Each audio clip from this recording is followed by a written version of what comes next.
messieurs de la presse, nous nous retrouvons ici dans une circonstance douloureuse, de tristesse, d'angoisse, tout simplement parce que une frange de nos concitoyens a décidé, dans l'intolérance politique, de plonger notre coalition, notre parti politique dans cette circonstance. De quoi s'agit-il concrètement? Le 16 septembre, la coalition Lamuka avait appelé les Congolaises et les Congolais à une marche pacifique. Je dis bien une marche pacifique pour réclamer la dépolitisation de la CENI, combattre la planification de la fraude électorale et dire non au glissement par rapport au délai constitutionnel fixé pour la tenue des élections en 2023. Cette marche a été légale. La procédure a été suivie et respectée. Et l'autorité urbaine en avait pris acte. Nous avons pacifiquement commencé la marche sur l'avenue Kianza, dans la commune de Ngaba, district de Moamba. Vous avez été témoin des marées humaines que le commandant du peuple, en sa qualité de coordonnateur en exercice, accompagné des membres du présidium, je cite le Premier ministre honoraire Adolphe Mousidon, vous avez été témoin de l'événement et comment les Quinoises et les Quinois avaient répondu massivement à cet appel. On a pris possession de notre parcours jusqu'à destination. La manifestation s'est terminée dans la sérénité et c'est au retour de la maison que les milices tribales politiquement organisées, ces milices se sont constituées en bandes expéditives et punitives pour traquer les militants de nos partis respectifs qui retournaient paisiblement chez eux à la maison. Messieurs, mesdames de la presse, notre compatriote, notre résistant, notre camarade Mwanamboka Davé Kalala, au retour de chez lui, il a été intercepté au niveau de la 10e rue Limité, tabassé, poignardé, sauvagement, jusqu'à s'évanouir. Et gratuitement, il y a un officier de la police nationale congolaise, témoin de l'événement, qui est venu à son secours, mais c'était déjà tard, l'a conduit à l'hôpital, Saint-Joseph de Limete. Il a passé 2 jours dans le coma. Et le 2e jour, nous sommes allés en délégation du parti le réconforter. Je suis arrivé, j'étais à son chevet, au lit. J'étais au lit où il était dans l'inconscience totale. Le médecin était en train de m'expliquer les conditions dans lesquelles on l'avait reçu. C'est pendant qu'il m'expliquait qu'il a commencé des mouvements des derniers souffles. C'était pénible parce qu'il a rendu l'âme à ma présence. Et nous sommes sortis vraiment émouvants, inconsolables. Et nous avons annoncé le décès de notre camarade. Voilà, chers amis, nous avons décidé de lui rendre les hommages d'un véritable martyr de la démocratie. C'est un vaillant combattant tombé au front pour la démocratie. Il est victime de l'intolérance politique.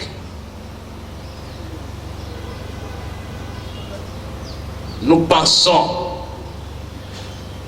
que la police nationale congolaise, témoin de l'événement, les médecins qui l'ont reçu et qui ont établi un rapport médical qui atteste qu'il est mort de suite des coups et blessures reçus de la part d'une milice tribale, politiquement organisée, bien identifiée, à la hauteur de la 12e rue Limete. Nous espérons que les avocats de notre parti qui s'activent vont déposer une plainte pour que les enquêtes soient diligentées, les coupables soient rapidement identifiés, punis et doivent répondre de leurs actes. Pour terminer, ce que je veux dire, chers amis, notre combattant est parti, mais nous restons avec lui dans une communauté de destin.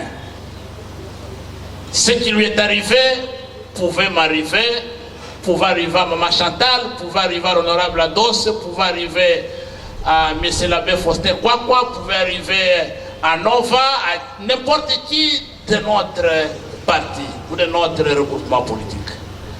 Nous ne l'oublierons jamais.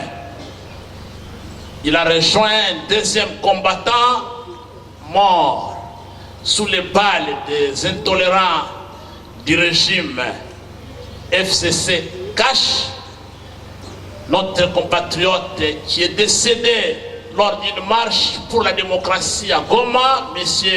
Tefao Paloukou. Les 2 compatriotes doivent savoir, nous restons en communion de destin, formons une communauté de destin, et les martyrs de la démocratie, les héros du combat que nous menons, on ne les pleure pas comme on peut le faire de manière ordinaire, mais on continue le combat. Et ce combat pour la démocratie, pour un état de droit, pour lequel nos compatriotes ont sacrifié leur vie, ils ont versé leur sang. Ce combat, nous allons les mener. Nous sommes convaincus que la victoire appartient au peuple congolais. Et le peuple congolais va vaincre. Et les fraudeurs, les tricheurs qui gouvernent par défi ces pays doivent savoir que le temps est maintenant compté et que leur fin approche. Je vous remercie. Mesdames et messieurs de la presse, distingués invités et membres de l'assistance, à vos titres et qualités respectifs, nous tenons à vous remercier de tout cœur de votre présence à ce point de presse, et ce, en dépit de vos multiples occupations. Soyez-en rassurés, ce geste nous va droit au cœur et nous réconforte en ces moments très difficiles pour tous les résistants. En effet, le point de presse de ce jour est de présenter officiellement au peuple congolais le programme des obsèques de notre regretté résistant et martyr de la démocratie, M. Davin Kalala, qui nous a été arraché si cruellement par des intolérants manipulés par des politiciens véreux de ce pays.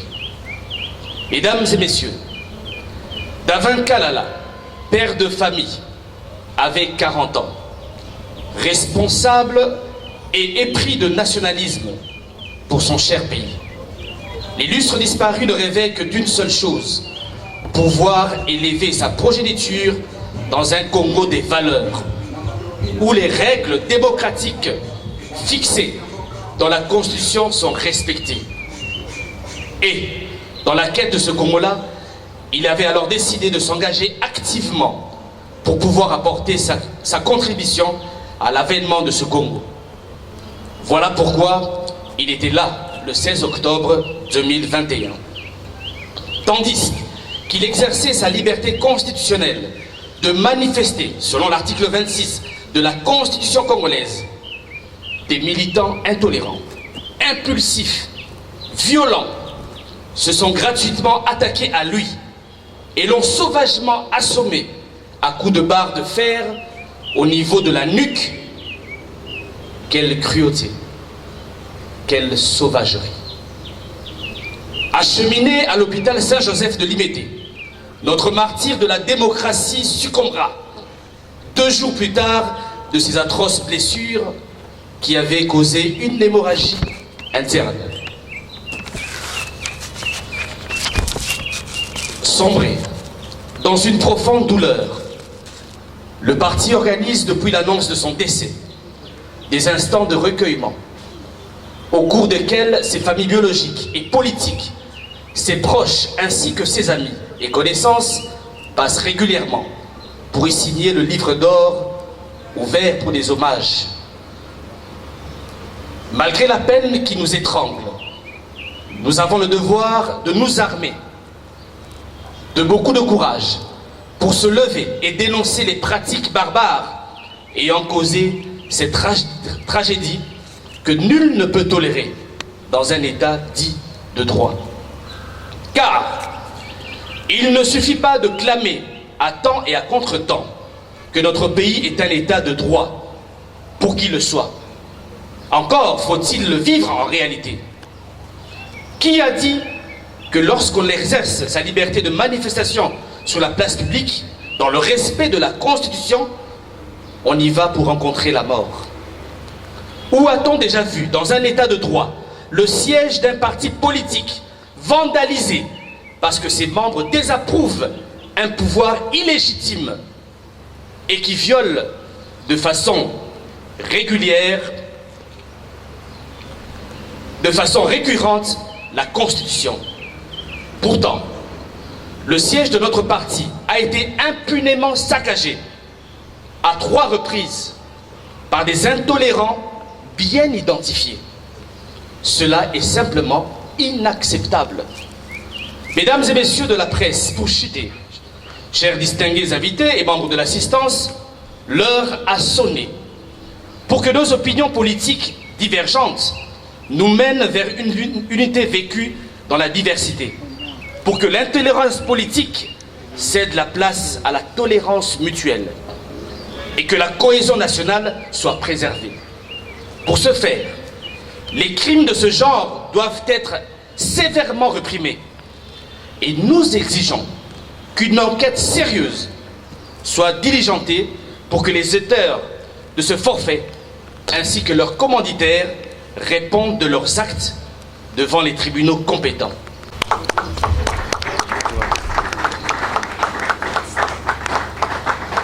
Vraiment, recevez nos condoléances les plus émues. Ok, merci.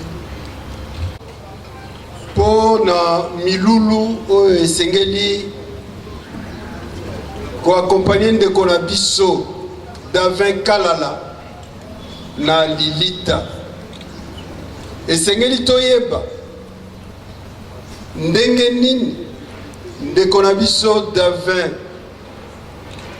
liwa ezuye lokola bauti koloba yango na secrétaire général pe na ndeko honorable Ados ndenge nini libaku ya liwa ekwelaki ndeko ya biso Davin na sengeli kozongela yango bobele na mokuse tozalaki na mjili na le 16 septembre tango président élu Martin Fayulu asangisaki bana Kinshasa pona meeting oyo elekaki kuna pe wana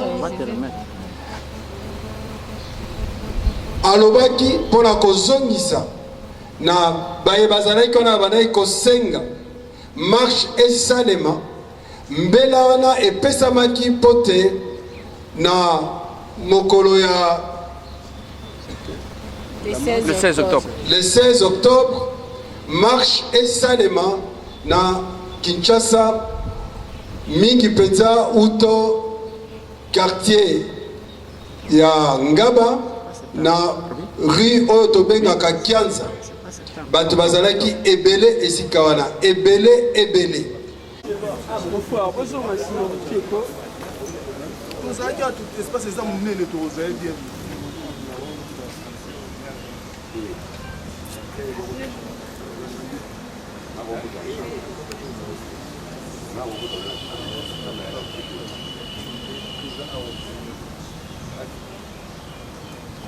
Au secrétaire général adjoint, suivi de l'honorable Ados Dombassi, Lexis Légal et puis Prince Ebengue.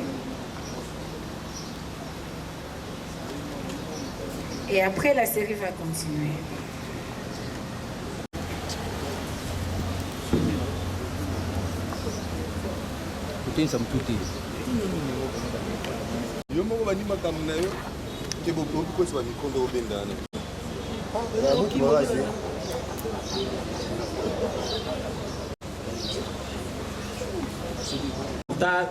Tous les membres du bureau national peuvent passer successivement.